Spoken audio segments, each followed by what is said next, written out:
Entonces, pues el objetivo de este espacio va a ser un espacio relativamente corto y es brindarle mi experiencia sobre cómo se están desarrollando los hechos, ya que estamos en una coyuntura no solo a nivel nacional, sino a nivel internacional, que ya todos conocemos. Bueno, entonces va a ser muy breve, alrededor de unos 20 minutos, pero pues el objetivo es que les quede una información realmente veraz y que les sirva de algo. El impacto del COVID en los negocios. Bueno, esto es una pregunta o es un tema supremamente amplio. Inicialmente, cuando empezó este virus, esta pandemia, las iniciales proyecciones se veía que iba a haber un impacto medio. En el transcurrir de los días, esas proyecciones se fueron haciendo trizas. ¿Con qué? ¿Debido a qué? Debido al comportamiento del virus como se estaba llevando a nivel internacional. Si ustedes me preguntan, pues, en este momento, las proyecciones es que vamos a tener una crisis económica de envergaduras fuertes, enormes. Eh, Muy fácil sobrepasa la crisis del 2008. Entonces, es para que tengan una noción de comparación frente a qué nos estamos enfrentando. ¿Qué pasa con el COVID-19 de frente a los negocios? Como ustedes ya saben, estamos en una economía del mercado. Este es un sistema capitalista, aunque algunos llaman que esto es una economía mixta, vamos a llamarlo que es una economía de capitalismo, no puro como países como Estados Unidos ni Inglaterra, sino un capitalismo en desarrollo, para que no entremos en controversia. Entonces, al los negocios estar inmersos en esta economía, si la economía se para, si no tenemos un funcionamiento directo de nuestras empresas, no va a haber una liquidez, no va a haber un flujo, no va a haber efectivo. Si no hay efectivo, pues finalmente a las personas no les va a llegar dinero, ni a final de mes ni a los 15 días. Eso, en primer medida, obstaculiza la economía. Y como las personas no tienen dinero, no pueden comprar bienes y servicios. ¿Qué es lo que pasa? Pues las empresas no tienen un funcionamiento regular que tendrían en el mercado como se ha llevado a cabo en los últimos 10 años.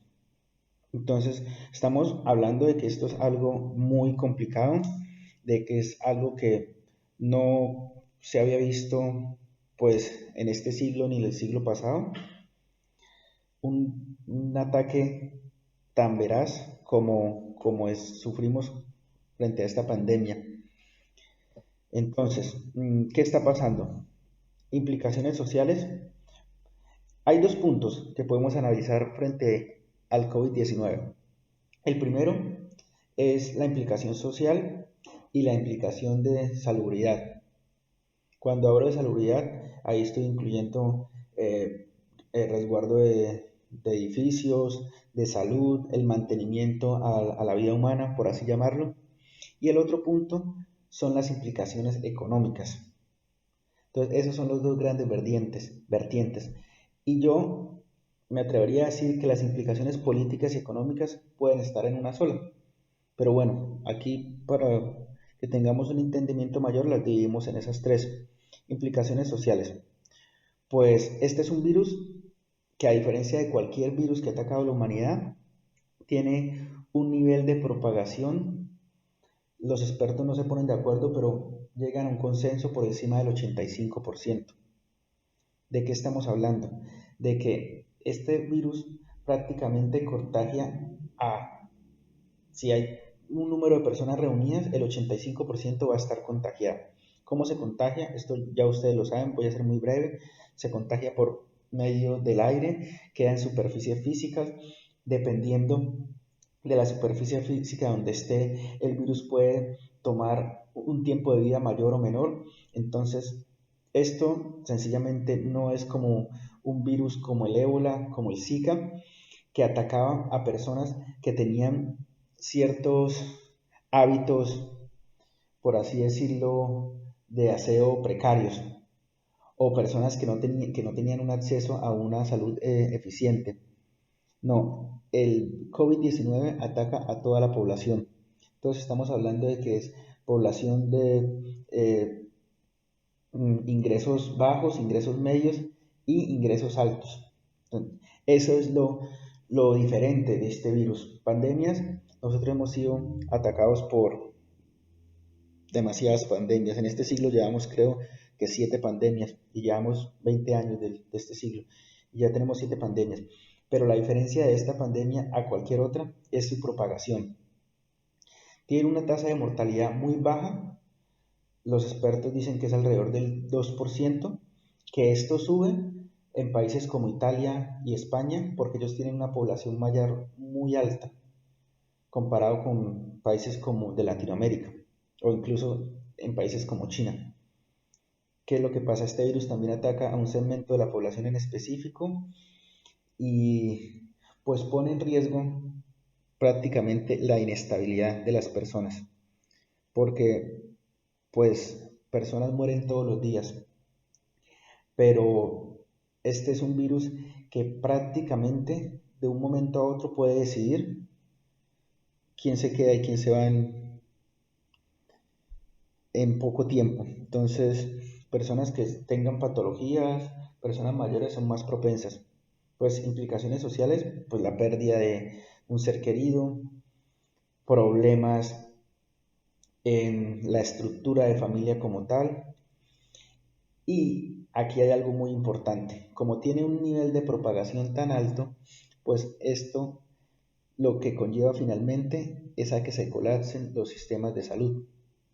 Entonces, si se contagia muchísima gente en un periodo de tiempo muy pequeño, los sistemas de salud van a colapsar.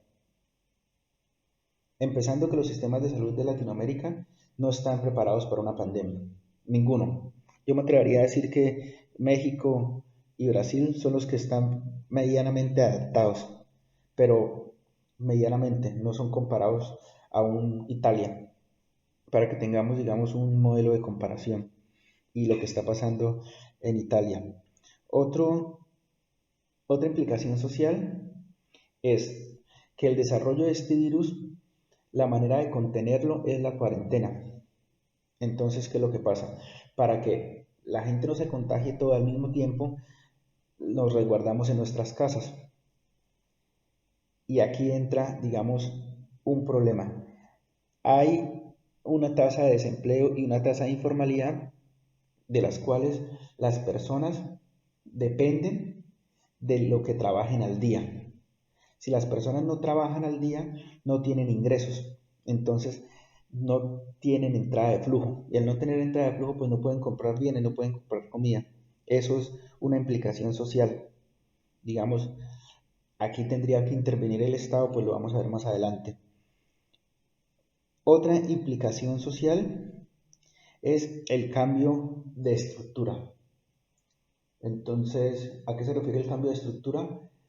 Que las personas cuando se encuentran recluidas por un tiempo en cuarentena, por así decirlo, y no están acostumbradas a ello, pues empiezan a existir ciertos roces, roces entre los mismos familiares, roces en pareja, mmm, eh, las, las parejas o casos de violencia familiar, pues imagínense estar encerrados viviendo con el agresor, diferentes situaciones.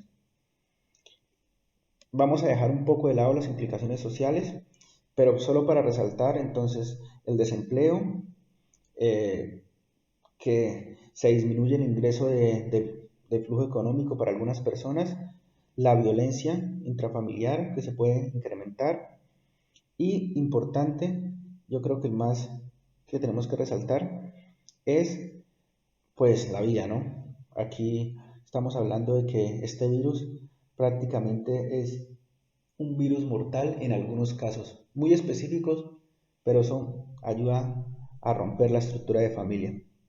Vamos a ver a lo fuerte que es lo que realmente nos interesa de esta charla, las implicaciones económicas. Eh, no nos alcanzamos a imaginar aún lo que esto va a ocasionar en las economías. Hay economías en desarrollo, como la mayoría de Latinoamérica, que dependen completamente de su actividad interna. Y aparte de todo, la mayoría de países de Latinoamérica compran productos al extranjero, materias primas, para desarrollar su economía. Esa compra generalmente se hace en dólares. Al tener esta crisis económica, el dólar está sufriendo de manera vertiginosa. Estamos hablando de que no sé a cómo está el dólar hoy, pero creo que alrededor de 22 pesos se está intercambiando en las casas de cambio. Obviamente, si el precio del dólar sube, cuando nosotros vayamos a comprar al exterior tenemos que pagar más pesos. Eso ayuda a dilatar la economía, o sea, es un golpe fuerte en primera medida. En segunda medida, países como, vamos a hablar puntualmente de México, como México necesitan que la gente trabaje, necesitan que la gente gaste, porque no están preparados para una cuarentena. Estos países no están diseñados o nunca se ha hecho una cuarentena. Vamos a hablar de países como Italia o España o Rusia, en países donde debido a los cambios climáticos, ellos se tienen que resguardar 3 meses. Cuando llega el invierno, es un invierno muy fuerte. Entonces ellos se abastecen de productos, ya están acostumbrados, tienen ese aprendizaje, porque pues por ventajas comparativas, así están sometidos, por así decirlo. México no, y en general en Latinoamérica no. En Latinoamérica la gente no conoce el concepto de cuarentena, la gente no conoce el concepto de abastecimiento. Entonces, por eso es que uno llega a los supermercados y se arrebata comprando como si el mundo se fuera a acabar. Y obviamente eso, a mayor demanda, pues la oferta generalmente baja. Y al bajar la oferta, pues los precios suben. Eso es algo natural en la economía y eso es a lo que nos estamos enfrentando. Por eso hay momentos en que el gel antibacterial tiene un precio descomunal y el alcohol, pero eso mismo lo genera pues la falta de conocimiento de las personas. Una implicación económica, al igual que la implicación social, es el desempleo que va a ocasionar el COVID-19. ¿Qué va a ocasionar? Pues la mayoría de empresas creo que van a tener que hacer un recorte de personal. Si no van a hacer un recorte de personal, sí tienen que plantear una estrategia frente a los salarios de las personas, porque podemos ver que se puede mantener un mes, 2 meses, incluso 2 meses, haciendo un esfuerzo titánico las empresas, no teniendo un flujo de entrada constante para pagar sus nóminas. Porque acá hay un paréntesis, compañeros. Hay un gran porcentaje de empresas en México que también depende de las ventas del día a día. Entonces, generalmente la microeconomía se parece mucho a la macroeconomía. Entonces, como hay ciudadanos que viven al día, también hay empresas que viven al día. Y no empresas pequeñas, empresas, digamos, medianas, de alrededor de 150, 120 empleados. Entonces, estas empresas van a tener que plantear alguna estrategia. Si no son recortes de personal, tienen que haber disminución de salarios.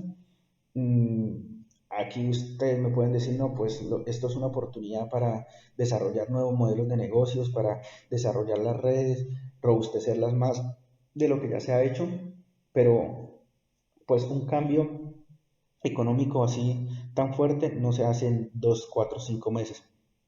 Nosotros ya llevamos en este cambio del modelo presencial al modelo virtual casi 4 años atrás. Esto no es nuevo.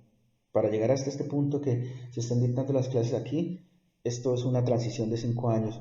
Entonces, que las empresas hagan el traslado a la parte virtual de un momento a otro no es tan sencillo. Y hay empresas que obligatoriamente necesita que el personal esté ahí, que el operario se encuentre dirigiendo la máquina, que la persona se encuentre cocinando, esas diversas situaciones. Pues ese impacto obviamente va a recaer directamente sobre el gobierno federal porque va a acaparar menos impuestos, y aquí lo que tiene que haber es una estrategia por medio del gobierno nacional y el gobierno federal, qué pena, el gobierno federal, para tratar de ayudar a estas empresas. Porque ustedes saben, compañeros, si las empresas empiezan a parar, pues la economía se estanca. Y si la economía se estanca, la gente no tiene nada que hacer. Y si la gente no tiene nada que hacer, pues empiezan los desórdenes sociales. Esto es simple, esto es economía básica, no. Es así de complicado. Nos están mandando a la casa a muchas personas, pero a todas esas personas que mandan en la casa viven el día a día. Entonces, ahí hay una dualidad. O me contagio del virus o capaz no tengo para darle un sostenimiento estable a mi familia. Es complicado ese tema. Y a nivel general se viene una recesión. Incluso he hablado con varios compañeros y plantean que el precio del dólar va a seguir subiendo incluso hasta llegar a los 26 fácilmente. Eso es lo que planteamos. Otra vez, puntualmente en los negocios es algo que no se ha visto, o sea, no se ha imaginado. Es algo nuevo. Nos estamos enfrentando contra un enemigo que, pues, por lo menos acá en Latinoamérica nunca había estado. Implicaciones políticas, pues súper fuertes porque prácticamente como se maneje este virus, puede poner un presidente, puede quitar un presidente, así de sencillo. Si un presidente tiene un eficiente manejo sobre este inconveniente, pues capaz va a ser reelegido y va a tener un rédito político muy importante. Si hace lo contrario, pues se le va a pasar factura. Incluso yo me atrevería a decir que muerte política de por vida a algún político que no sepa manejar eficientemente esta crisis. Nos encontramos ahorita con vertientes como la de Trump, como la de Boris Johnson, incluso como Bolsonaro, que tienen una política neoliberal totalmente marcada. Incluso Obrador, podemos ver que también está un poco jugándole a eso, y es tratar de que la economía no se estanque. Entonces, ¿cuál es el método que están planteando estos políticos? O lo que yo alcanzo a leer y con varios compañeros hemos alcanzado a leer, que se contagien las personas que se tengan que contagiar para que exista lo que se llama inmunidad de rebaño. Entonces, que se contagien todos los que se tengan que contagiar, que se contagien los jóvenes, pero que no paren la economía. Y ese que se contagien también está, entre comillas, pues que los que tengan que fallecer también fallezcan. Porque, repito, por ejemplo, Estados Unidos, el sistema de salud no es tan eficiente para soportar una pandemia. La bandera de ellos es la economía, claramente izada.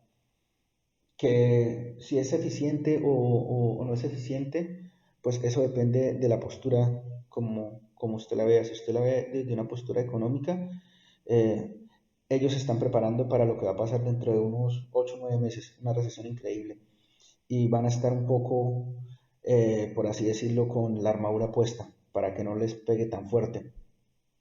Pero si lo vemos desde el otro punto de vista, desde un punto de vista social, pues esto va a llevar capaz a que mucha gente fallezca y a desórdenes sociales, mmm, y que pues se considere como un villano la persona que está dirigiendo el país. Es difícil, o sea, es un tema bastante espinoso, porque si me preguntan a mí, particularmente en mi posición particular, yo creo que el impacto mediático del virus es más económico y político que lo que puede causar en la vida de las personas, sin que me malinterpreten. Bueno, y la otra postura política que vemos es la postura política que tiene, podemos decirlo, que tiene Duque en Colombia, que tiene el presidente de Salvador, no recuerdo ahorita el nombre, la postura que tiene la mayoría de presidentes latinoamericanos, a diferencia de Piñera y Bolsonaro, la postura que está adquiriendo eh, España, Italia, que sí fue tarde, pero pues ya están en otra postura. La postura de Japón, la postura de Corea del Sur, de Corea del Norte, qué pena, discúlpenme. Entonces, que es una postura de aislar a las personas y cuidar la estructura de familia, por así llamarlo, la estructura de comunidad, de sociedad, y dejar de lado un poco la economía. Solo que las personas que tienen tareas fundamentales para que el país camine, las realicen. Empresas de comida, salud, mmm, logística de entrada de productos fundamentales para el consumo, servicios públicos. Entonces, en estos países la postura es social, por así decirlo, entre comillas.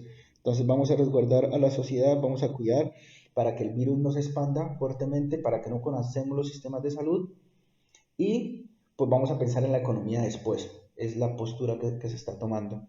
Eh, Llevamos en algunos países unos 15, 20 días de cuarentena.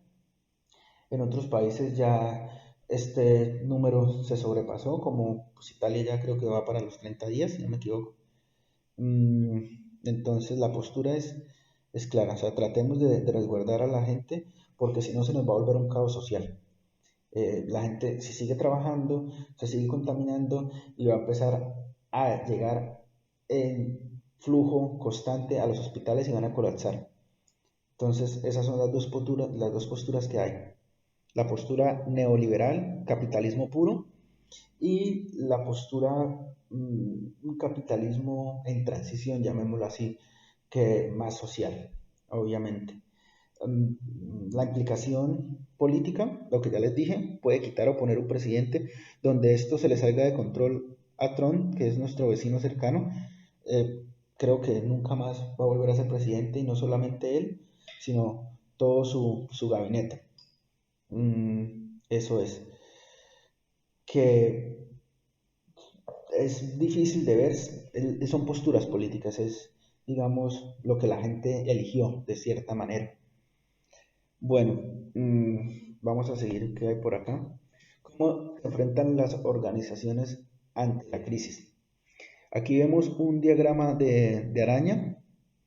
Entonces vamos a ver que la parte azul es, por así decirlo, la incertidumbre. Y la parte café son los cambios. Vamos a ver cómo, digamos, estas dos, vamos a ver cómo estos dos ejes se interrelacionan entre ellos. Y empezamos en el día 5 hasta al día 9 por así decirlo. Es como para que tengan una noción de cómo ha venido avanzando. Entonces, al pasar los días, el nivel de incertidumbre era mucho más alto, por así decirlo. No sabía la gente lo que iba a pasar realmente. Entonces vemos que si ustedes me siguen, la parte oscura se inclina hacia el 30, hacia el 35%, hacia el 35%, los primeros 3 días. Pero ¿qué pasa? Después de esos 3 días, la incertidumbre ya se empieza a reducir. ¿Por qué se empieza a reducir esta incertidumbre en las organizaciones? Esos días que les dije son días para que los tengamos como referencia, no quiere decir que ese haya sido el comportamiento real. Es en la semana anterior, podemos verlo así, la semana anterior cómo se empezó a comportar el virus, que fue donde empezaron a tener los cambios fuertes acá en México. Entonces, los primeros 3 días había un nivel de incertidumbre muy alto, ustedes lo pueden ver ahí. Se alarga la parte oscura hacia el 35%. No sabía qué iba a pasar. no sabían las organizaciones y las empresas cuál era la postura oficial. Sencillamente lo que se conocía era la información internacional. Obviamente una crisis, obviamente la gente entra en un estado de incertidumbre, en un estado de paranoia, podemos llegar a decirlo, y no se toman decisiones certeras en este punto. Y después de esos 3 días ya hay un nivel de incertidumbre, pero es un nivel de certidumbre entre la incertidumbre, valga la redundancia, o sea, suena un poco enredado. El nivel de certidumbre es que se tiene que plantear algo. Entonces, por eso ustedes ven que la parte azul empieza a sobresalir después del tercer día. Tenemos que hacer cambios. Y se entrelaza la incertidumbre con los cambios a partir del día 6, que ya empieza, digamos, usted lo ve en la gráfica.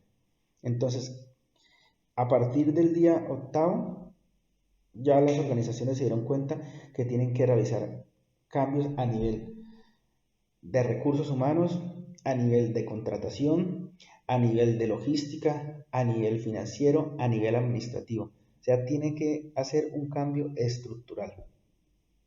Que hacia dónde se van a inclinar ahora las organizaciones depende. Eso es, digamos, como les explicaba, las diferentes posturas políticas. En las organizaciones pasa algo igual. Hay organizaciones que tienen una política más apegada a la parte social y hay organizaciones que tienen pegada más políticas hacia la parte financiera.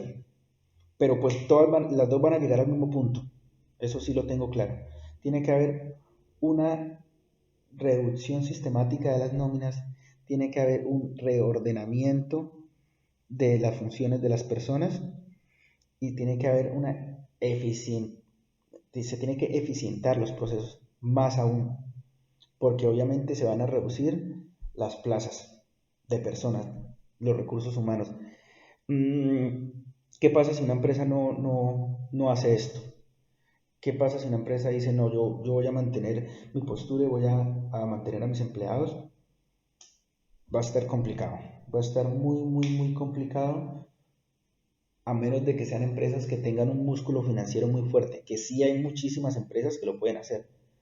Los bancos lo pueden hacer porque tienen un músculo financiero muy fuerte. Son empresas que siempre han tenido utilidad, siempre entran con números verdes, pero empresas locales que estén combatiendo con empresas internacionales o con empresas nacionales de mayor envergadura no lo pueden hacer.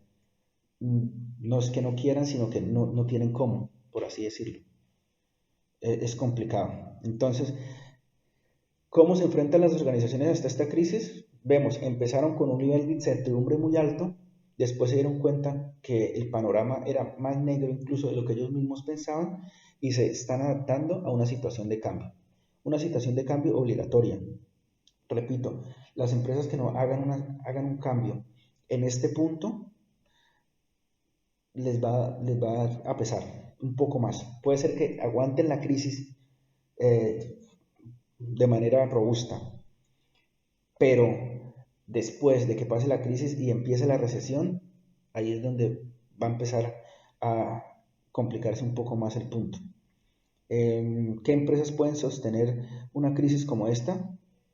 Los bancos, hablando de empresas nacionales, Lala lo puede hacer, es una de las empresas más fuertes a nivel nacional. Hablo de Lala porque pues tengo experiencia en el sector lácteo, trabajé en La Paz y hice consultoría en una empresa acá en Tijuana y esas empresas nacionales no pueden soportar, digamos, la competencia que ya tenían incluso con Lala y esta crisis. Entonces tienen que realizar un replanteamiento, una, por así decirlo, reingeniería a todo nivel. Entonces, en la parte financiera tenemos que empezar a reducir costos.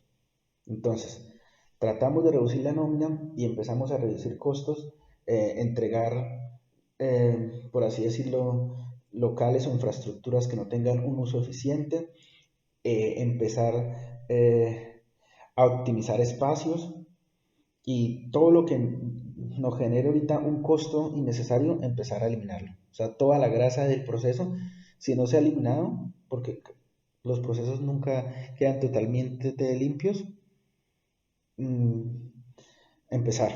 Y esto es de trabajo, de un trabajo fuerte.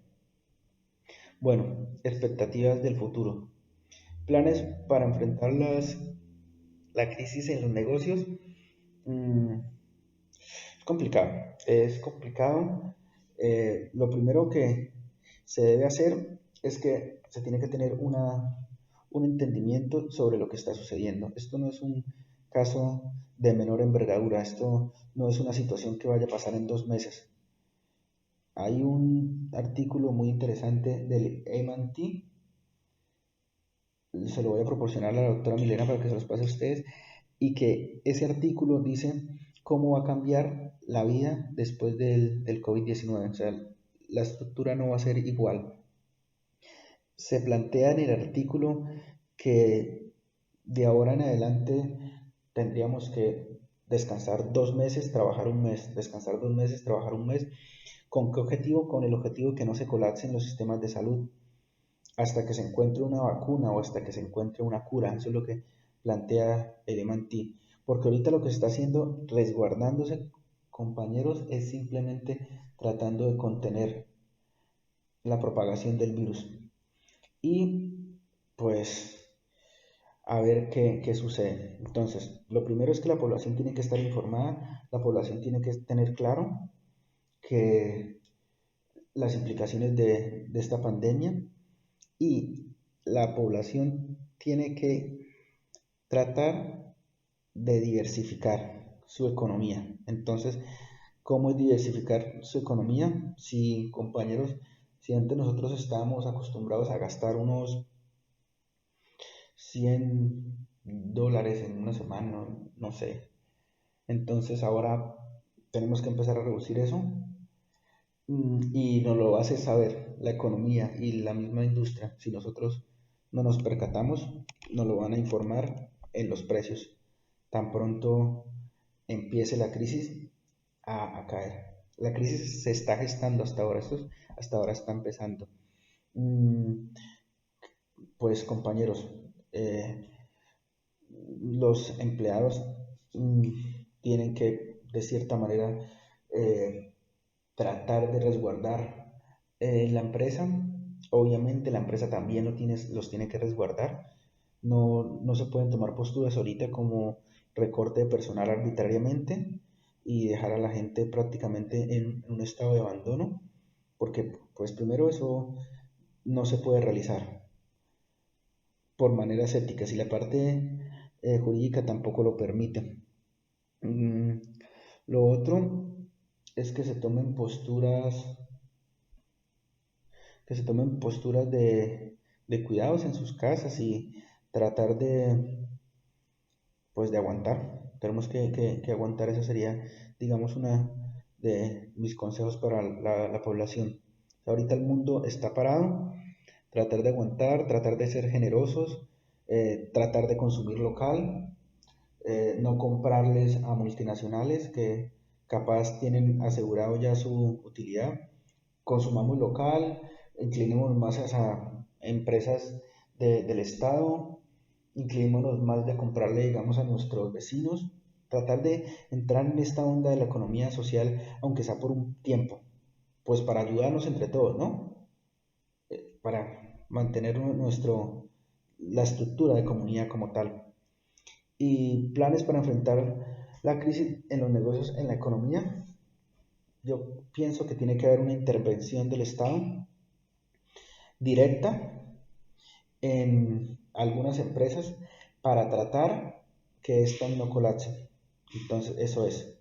Y tiene que haber también intervención del Estado para frenar a los especuladores y acaparadores, porque también existe ese problema ahorita, en estos momentos, ¿no?